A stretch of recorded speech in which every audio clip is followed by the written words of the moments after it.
Hi hello மக்கள், இன்றைக்கி நம்ம வீடியோவில் பார்க்க போகிறது என்ன அப்படின்னா, காலையிலே வந்து பிரேக்ஃபாஸ்ட் பண்ணுறதுக்காக தான் ரெடி பண்ணிகிட்டு இருக்கிறேன்.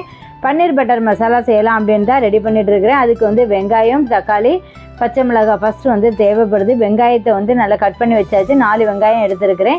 இப்போ வந்து இதுக்கு வந்து முந்திரி ஊறப்படணும். முந்திரி ஊறப்படும் போதே நம்ம கையில் முந்திரி இருந்தால் சொல்லுவா வேணும். அது நம்மளும் வந்து வாயில் 2 போட்டாச்சு. அதுவும் எடுத்து சாப்பிட்டுட்டு அப்படியே வந்து செய்ய ஆரம்பித்தாச்சு. இப்போ வந்து ஒரு கடாயில் வந்து ஆயிலை விட்டுட்டு அதில் வந்து பட்டை, கிராம்பு, ஏலக்காய், பிரியாணியில் எல்லாமே போட்டு நம்ம வந்து தாளிச்சாச்சு. தாளிச்சதுக்கப்புறம் கட் பண்ணி வச்சுருக்கிற வெங்காயத்தையும் அது கூட சேர்த்தாச்சு. சேர்த்துக்கிட்டு வெங்காயத்தையும் பச்சை மிளகாயும் சேர்த்துட்டு இப்போ வந்து தக்காளியை வந்து நம்ம வந்து ஒரு மிக்ஸி ஜாருக்கு வந்து மாற்றி அது கூடவே நம்ம வந்து ஊற வச்ச முந்திரியையும் அது கூடவே சேர்த்து நம்ம வந்து அரைச்சி எடுத்துக்கலாம். அரைச்சி எடுத்ததுக்கப்புறம் வந்து இப்போ வந்து நம்ம கடைசியில் வந்து மல்லி இலை போடணும். அதையும் கட் பண்ணி வச்சாச்சு. இப்போ வந்து வெங்காயம் நல்லா வதங்கின உடனே அது கூடவே கொஞ்சம் மஞ்சள் தூள், நம்ம அரைச்சி வச்சுருக்கிற தக்காளி பேஸ்ட்டையும் வந்து சேர்த்தாச்சு. சேர்த்ததுக்கப்புறம் வந்து நம்ம கொஞ்சம் இஞ்சி பூண்டு 1 ஸ்பூன் இஞ்சி பூண்டு பேஸ்ட்டையும் வந்து போடணும். இஞ்சி பூண்டு பேஸ்ட்டை சேர்த்து அந்த பச்சை வாசனை போகிறது வரைக்கும் நல்லா வந்து வதக்கணும்.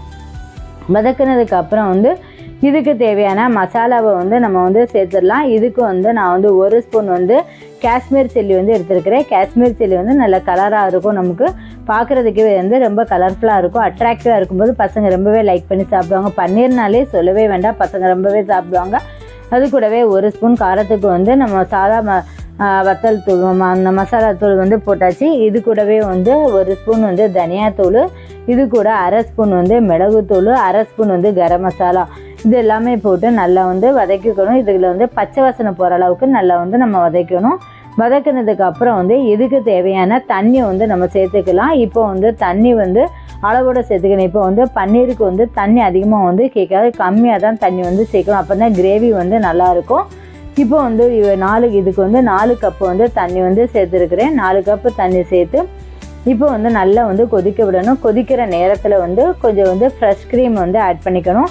ஆட் பண்ணிக்கிட்டு அது கூடவே வந்து அது கொதிக்கிற நேரத்தில் நம்ம வந்து இன்றைக்கி சப்பாத்தி தான் எடுத்துருக்குறோம். அந்த சப்பாத்தியை வந்து தேய்ச்சிடலாம் அப்படின்னு சொல்லிட்டு சப்பாத்தியை வந்து ரெடி பண்ணி ஆயாச்சு. இது ரெடி பண்ணிட்டு இருக்கும்போதே இப்போ வந்து குழம்பு வந்து ரெடி ஆகிட்டு குழம்பு வந்து கொதிச்சுட்டே இருக்குது. இந்த டைமில் வந்து நம்ம வந்து ஒரு 4 ஸ்பூன் வந்து ஃப்ரெஷ் க்ரீமை வந்து இது கூட நம்ம ஆட் பண்ணிக்கலாம். ஃப்ரெஷ் க்ரீமை வந்து ஆட் பண்ணதோனுமே அது நல்லா கொதித்து வரும்போது இது கூட நம்ம கட் பண்ணி வச்சுருக்க க்யூபாக கட் பண்ணி வச்சுருக்கோம்ல, கட் பண்ணி வச்சுருக்கிற பன்னீரையும் வந்து சேர்த்துக்கலாம். பன்னீரும் சேர்த்து ஒரு 5 மினிட்ஸ் கொதிக்க விட்டுட்டு கடைசியாக வந்து கொஞ்சம் மல்லி இலையை தூவி அது கூடவே கொஞ்சம் கஸ்தூரி மேத்தி லீஃபை வந்து தூவிட்டு நம்ம வந்து கிரேவியை வந்து இறக்கிடலாம்.